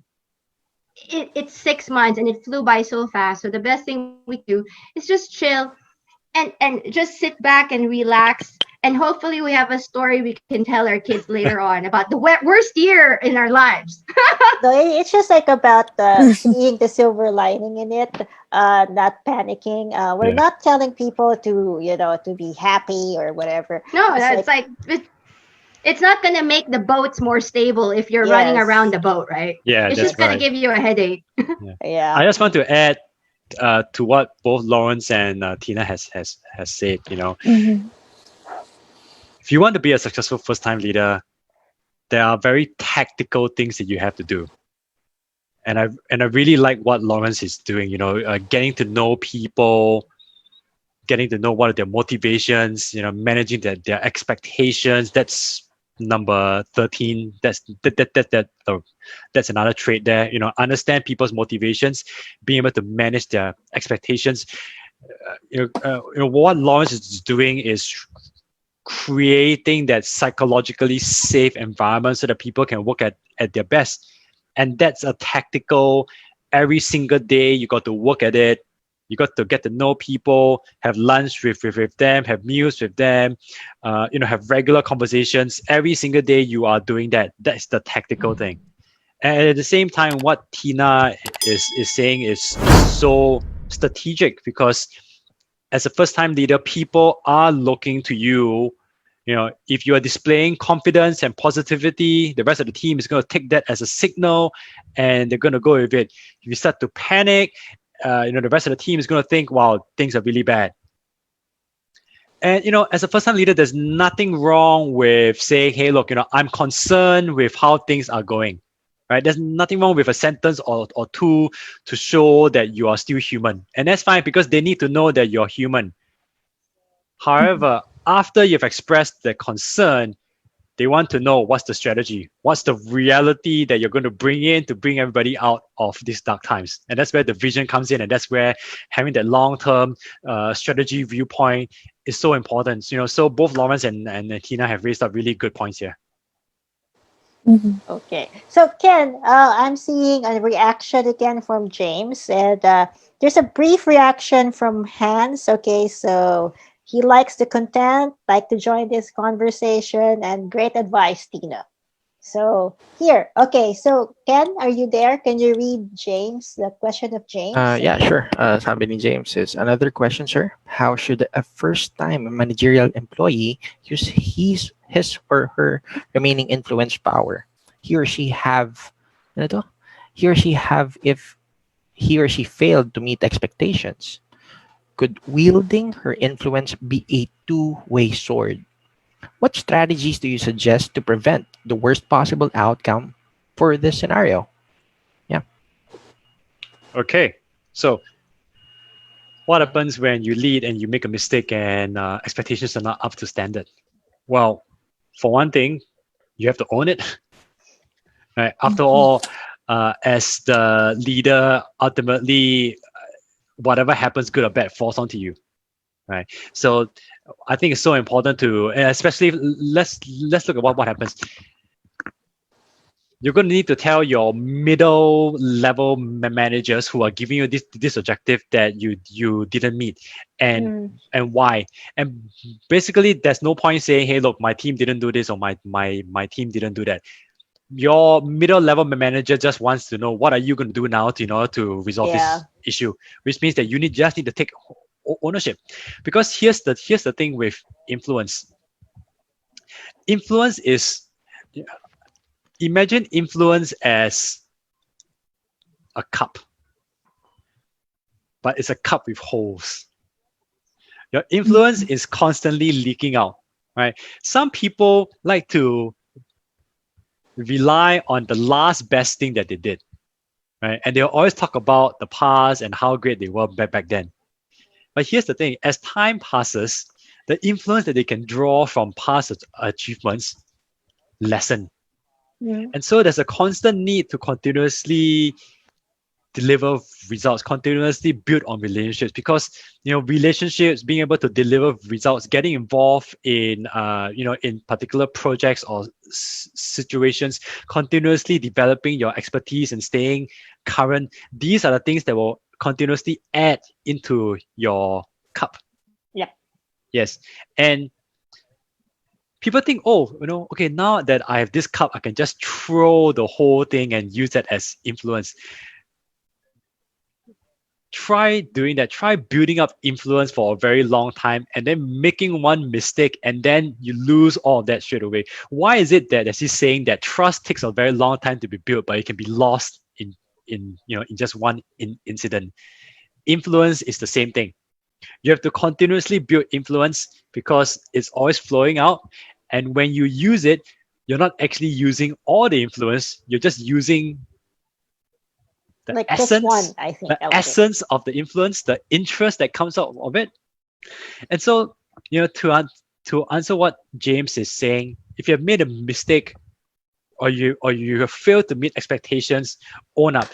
If someone in your team has failed to meet expectations, have a conversation with that person and understand what has happened, and then help that person get back up to speed.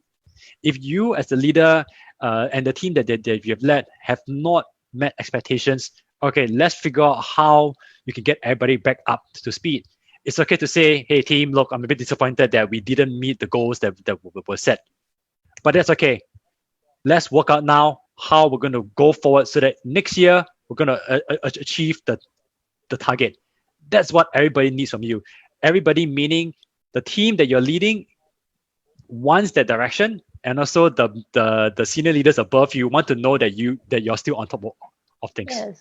Like you've been shaken up, and then just get back on track. Yeah, that's right. Yeah, and mistakes happen, but you just get back on it. Of course, accept that mistakes happen and be open and take ownership of it. And move. Yes, Tina. I was looking at the question, and then one thing that I saw was a completely strained relationship with everyone, question mark. And I wonder why usually a leader should have good relationships with everyone. Like when you manage a project, right? You've already talked to everybody on the team, that everybody, basically you're the go-to person, you're the coordinator. Usually the leader is supposed to have a very good relationship with almost everybody in the team, minus one person who's annoying, right? But if you already have a strained relationship with everyone, you might have to reflect on how you portray yourself as a first-time management trainee. Because a lot of people, like especially when you graduate from college, you get into a company, you're tagged in as a management trainee role. And all throughout your childhood and throughout college, you've always taken a leader's position. And you come to work on a large company and you say, okay, I'm here, I'm going to make a difference in the world. The thing is, it might be a little bit too much too soon. And sometimes if you play your cards too early in the game, you put yourself too much there, you offer too many of your ideas, there's always a risk that other people in the group might think that you're tone deaf, that you're a leader in college and grade school, but you're not a leader yet in the real world. You've showed too much. You have blinders, something. You have blinders because you're an achiever, right? You're an A type of. You would not be hired for a management trainee position if you were not that good academically.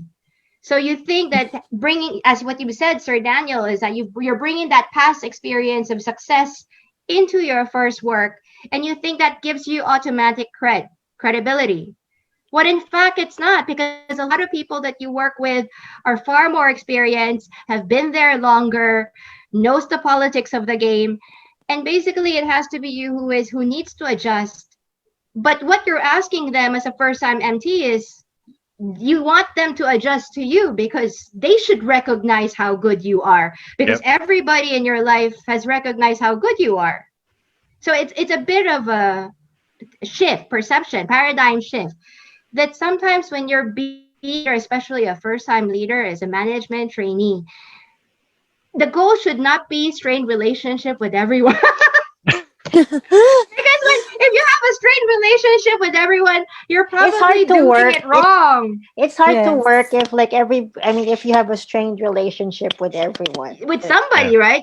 There's always one person who's not liked in a Well, group. one person, okay, maybe that person might just be annoying. A bit weird, yeah. Yes, But but you with don't want to be that everyone, person. if you had 10 people in the team and then you're enemies with everyone, it's really a, I think a good time, like what you said, to reflect on what you're doing wrong. Reflect. Yes, either you're not seeing the dynamics or the bigger picture, okay, or you're just like too focused on the work itself, maybe too Yeah. focused on the goals, on the tasks of the team, that you neglect that you need Yeah. to also nurture relationships. But it's not Yeah. a bad thing. It's really, It's a lot not of people bad. think that if I'm a first time leader and people don't like me, was it all a lie? No, it's not a lie. It's just that you probably, stepped on, you put yourself too much. You said something, you did something that made everybody else uncomfortable and had an impression of you. And sometimes it's good just to, just wing it, stay calm, maybe let your work do the talking. Well, Yeah. you know why I can relate Yes. to that? Sometimes Because with management, sometimes leader is just sometimes like being quiet, not ordering people to follow you, and actually just doing the work, and then gaining credibility, one step at a time. Because when we're a first time leader, nagmamadali tayo, we're doing it, we're rushing, right? We want the recognition right away. Mhm. But in fact, like it's really a marathon. You're a management trainee. There's a lot of opportunities for leadership.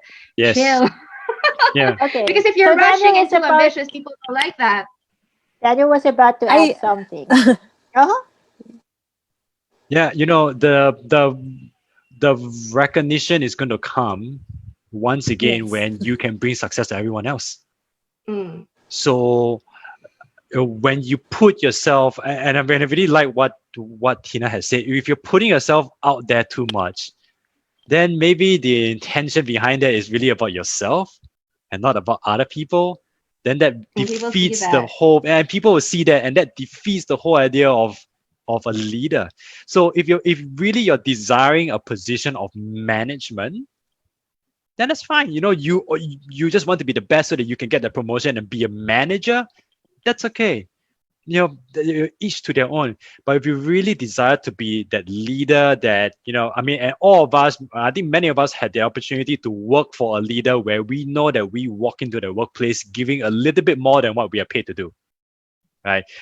Many of us have had that experience, but at the same time, those experiences are rare because the reality is that many people are happy to be managers and they're not really striving to be a leader, right? So if if you put yourself, so like what Tina said, if you put yourself out there too much, maybe the intention right now is about yourself, and as a result is straining relationships, where even if you do get that promotion, where's your base? Who are the people who are going to support you? If people are pissed off with you all the time, you're not going to get much done. Then it defeats the purpose of getting that promotion. So the relationships are really going to help you, because once you get to that promotion, they're going to help you get to the next promotion. So you always got to keep building up that relationship. Okay, Daniel. So when we were talking about this episode, so I asked you about being power hungry. Okay, so is it okay to be a little bit power hungry when you're aspiring to be a leader? I think it's perfectly normal.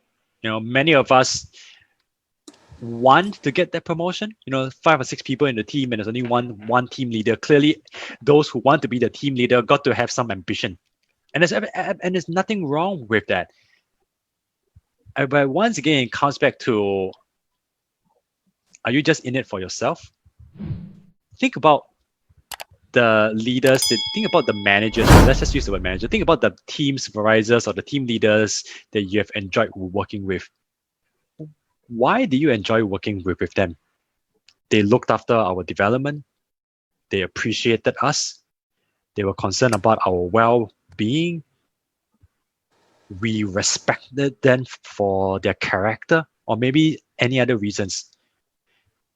You realize that all these reasons that I've stated here, respect, value, appreciation, these have nothing to do with the person, but it has everything to do with the people that the person is leading.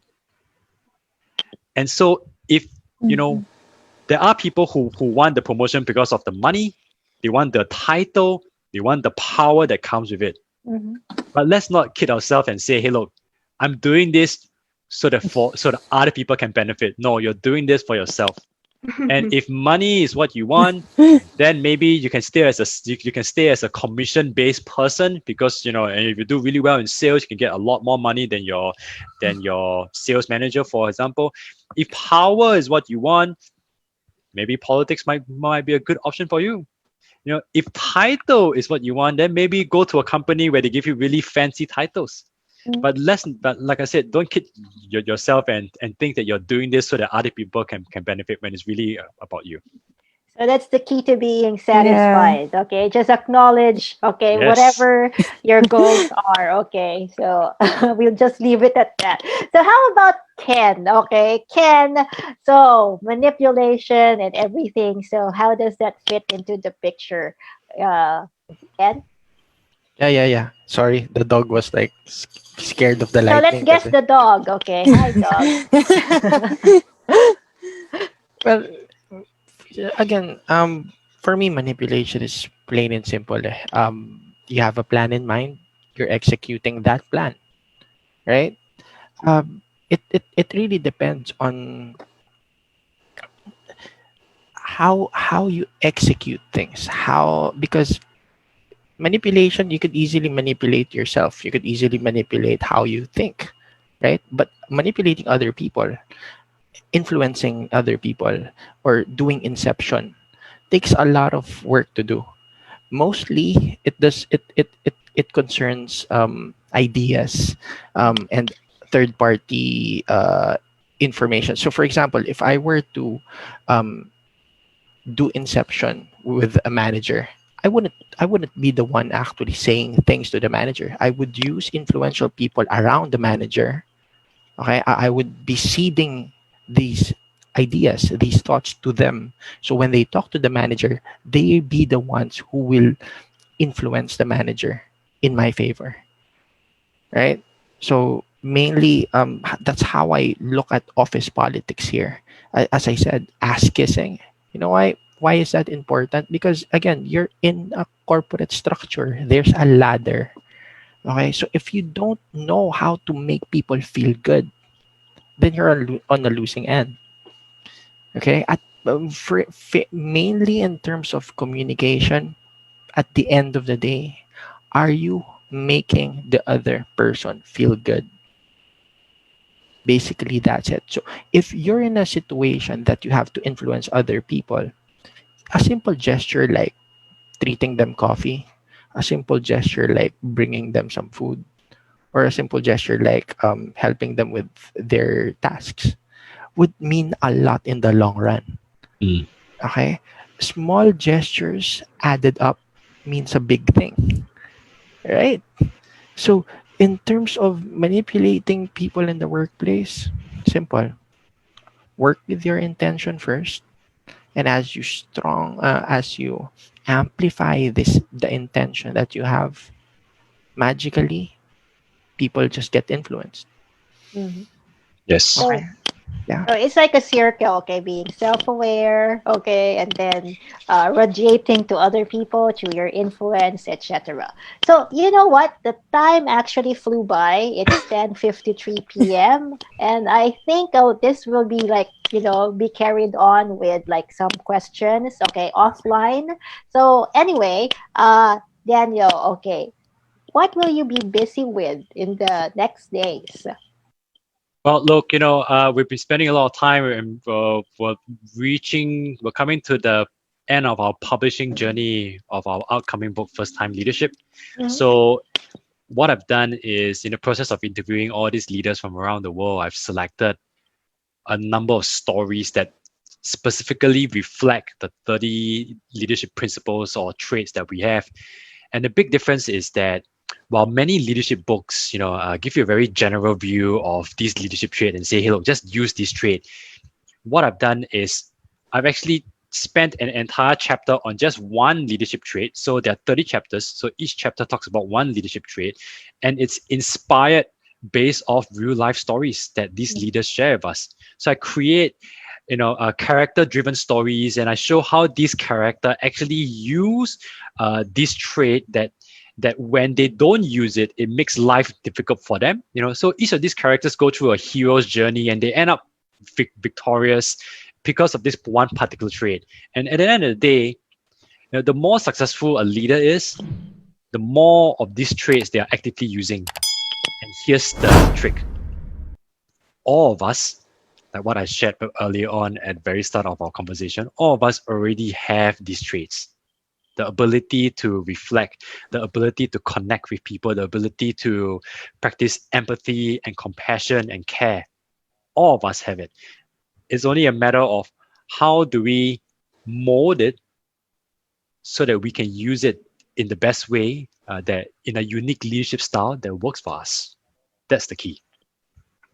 Well, I'll definitely look forward to reading that book How will of people yours. buy the book or order the book? Yeah, Yeah.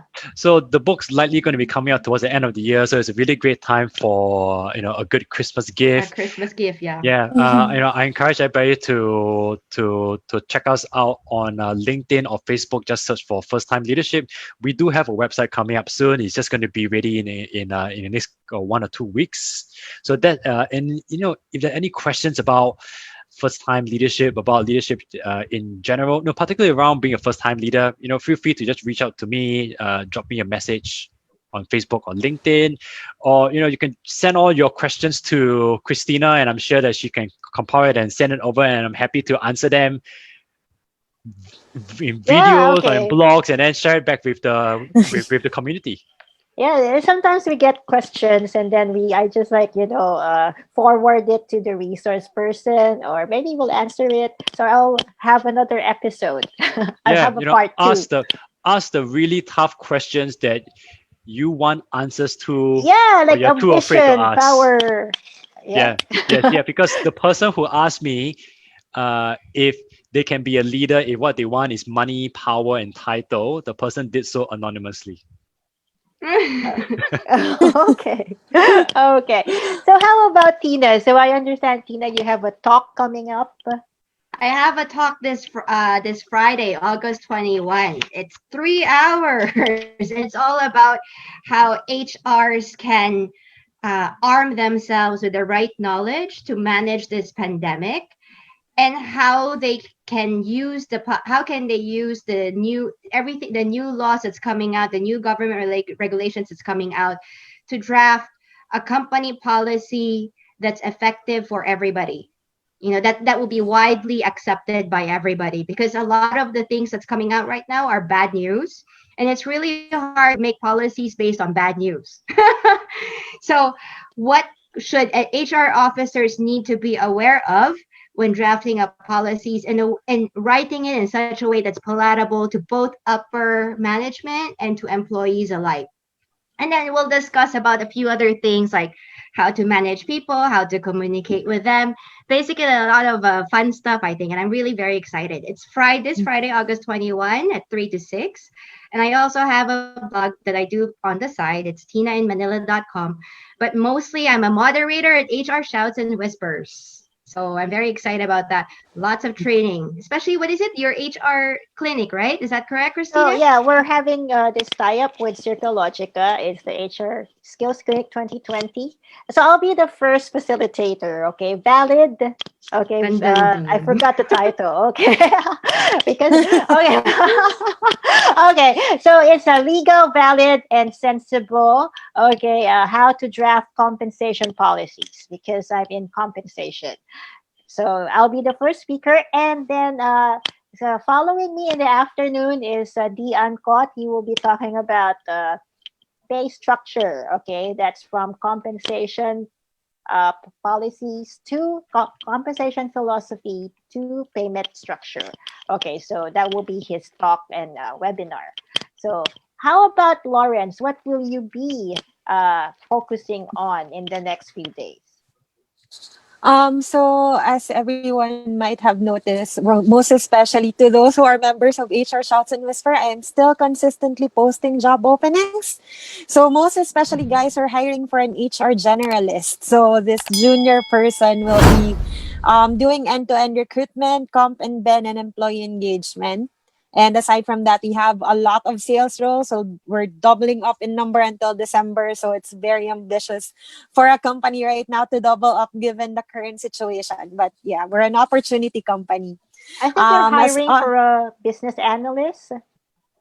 Yes, business operations analyst. It's a little bit more technical, Yeah. much more my niche before. So aside from that, on the side, I do financial consulting. So I'm a certified investment advisor and a licensed financial advisor. So if you want to talk about money, money matters. I'm still your guy. And of course, I am a moderator as well for HR Shouts and Whispers. And my key takeaway tonight, first time leadership is indeed a very humbling experience. 2 months in the role, it's really a challenge, and sometimes you just want to stand up and, hey, I don't want to do this anymore. And then later on you have to sit down and then go back, hey, I have people relying on me. So there's a lot of those kinds of moments, and kapit lang. Just hold on, guys. It's gonna be a roller coaster ride. Okay. And how about you, Ken? Yeah, of course, syempre, So can you hypnosis. explain that Hydra logo? Yeah, Hydra. Yeah, we're it's an old team that we had because in terms of multi-level marketing companies, I mean, we create systems for these companies way back. Mhm. So we got to see an opportunity to actually create systems for cryptocurrencies right now. Yeah, we're starting to create like it's a vision. It's more of like connecting people to what they need. So we're embedding marketing concepts, digital marketing concepts, persuasion, chatbot creation, and anything that we could teach for free to the people who would be interested in learning more. So yeah, that's Team Hydra. But yeah, what I've been busy with, we're finalizing for hypnotic communication masterclass upcoming, and persuasion and influence masterclass too. So hopefully by the end of September or October, we'll be launching again these two super programs. Yeah, with Dr. Strix Soledo and Luigi Manyoza. Yeah, my partners. Yeah. So aside from the trainings that we have for HR Skills Create 2020, okay, we will continue to have our podcast. Okay, so for next Wednesday at 8 p.m., we're having my colleagues in Toastmasters, the fourth, Wow. with Wow. Melanie Block. She's a laughter yoga coach. Oh, We're going to talk about laughter is the best medicine. So we'll see you next Wednesday. And Daniel, thank you for guesting on our podcast. It was very insightful. Pleasure. So first time leadership is difficult, but it's a necessary step, okay, to okay, of course becoming a leader. So I'll see you next Wednesday. And if you have questions, just keep on commenting or sending them through PM. So bye yeah. guys. Have a great night. Thank you so much. Bye, Thanks guys. everyone. It was great opportunity. Bye. Hope to hear from everyone soon. Bye bye. Good night. Okay. And good luck on your book, okay? We're looking forward to reading it. Oh, I will definitely keep the community posted. Okay. Okay, Bye-bye. bye-bye. All Have a right. good See you night. everyone. Have a good Bye. night.